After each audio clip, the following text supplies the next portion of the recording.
Howdy, folks. Mangy Philox here. I've been through a heck of a day. It's my wife hosted her knitting group here today, and you get a bunch of rowdy knitters together and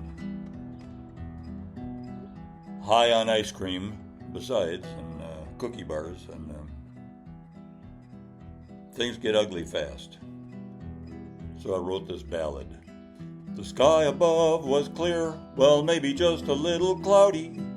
The ladies of the knitting club were wild and getting rowdy. The neighbors were complaining of the racket that they made, 'cause usually a knitting group is quiet, calm, and staid. All hell was breaking loose in the gazebo. The ladies of the knitting club were getting out of hand. Riot wasn't figured into what my wife had planned. If it continued on, don't know how much more we could stand. If they were all like this, all knitting groups would soon be banned. All hell was breaking loose in our gazebo.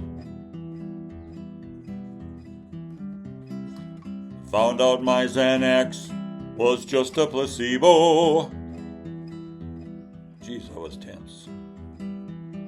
Rough language could be heard when someone knit instead of purled. Somebody whipped their needles out and soon yarn balls were hurled. And then there was a trace of blood on somebody's white wool. I quickly called police, but they said, sorry, the jail's full.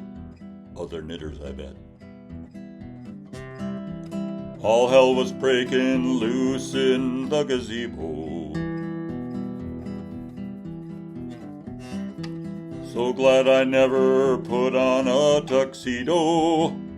It was a real hot day, so, I don't wear it anyway, but I guess all the more then.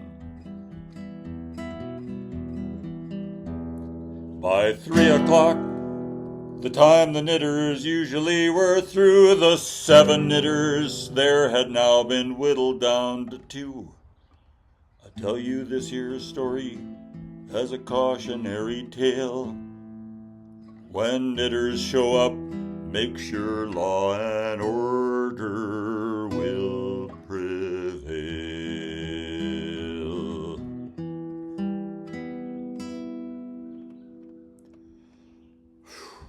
Won't soon get over this. Thanks for listening.